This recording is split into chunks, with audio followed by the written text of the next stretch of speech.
বিশ্ব কি তবে বড় কোনো যুদ্ধের দ্বার প্রান্তে, নাকি নেপথ্য চলছে বিশাল কোনো শান্তির চুক্তি?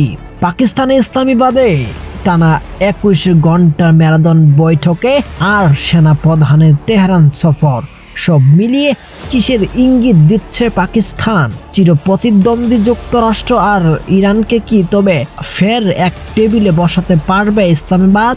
জানতে ভিডিওটি শেষ পর্যন্ত দেখুন। দর্শক, যুক্তরাষ্ট্র ও ইসরায়েলের মধ্যে প্রথম দফার বৈঠক কোনো চুক্তি ছাড়াই শেষ হয়েছে ঠিকই, কিন্তু আলোচনার দরজা কিন্তু বন্ধ হয়নি, বরং সেই ব্যর্থতাকেই ভিত্তি করে নতুন এক কূটনৈতিক তৎপরতা শুরু হয়েছে। হোয়াইট হাউসের মুখপাত্র ক্যারোলাইন লিভিট জানিয়েছেন, পরবর্তী বৈঠক আবারও ইসলামাবাদেই হতে পারে। এই লক্ষ্যেই পাকিস্তানের প্রধানমন্ত্রী শাহবাজ শরীফ এখন সৌদি আরবে অবস্থান করছেন। সেখান থেকে তিনি কাতার এবং তুরস্কের যাবেন। লক্ষ্য একটাই, ইরান যুক্তরাষ্ট্রের মধ্যে একটি গ্রহণযোগ্য আলোচনার পরিবেশ তৈরি করা।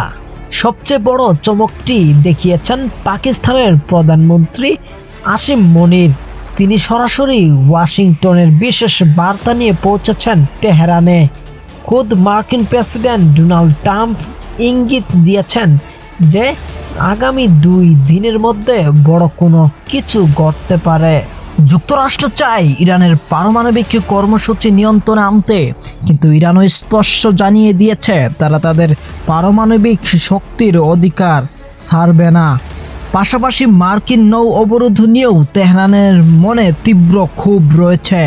এই দুই মেরুর দেশকেই এখন এক সুতোয় বাঁধার চেষ্টা করছে পাকিস্তান। এখন প্রশ্ন হতে পারে, পাকিস্তান কেন এই মধ্যস্থতা এত গুরুত্ব দিচ্ছে? এর উত্তর লুকিয়ে আছে হরমুজ প্রণালীতে।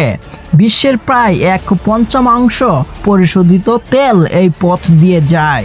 এখানে উত্তেজনা বাড়লে বিশ্বের বাজারে তেলের দাম হবে আকাশচুম্বী, যার প্রভাব পড়বে আপনার আমার পকেটে। IMF ইতিমধ্যে সতর্ক করে দিয়েছে, এই সংকট দীর্ঘ হলে খাদ্যদ্রব্য থেকে শুরু করে প্রতিটি খাতের দাম বেড়ে যাবে।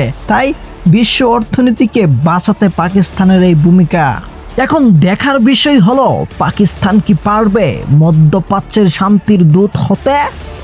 আপনার কি মনে হয় ট্রাম্প আর ইরান শেষ পর্যন্ত কোনো সমঝোতায় পৌঁছতে পারবে?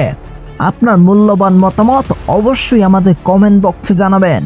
মধ্যপ্রাচ্যের সব গুরুত্বপূর্ণ আপডেট পেতে আমাদের চ্যানেলটি অবশ্যই সাবস্ক্রাইব করে পাশে থাকবেন।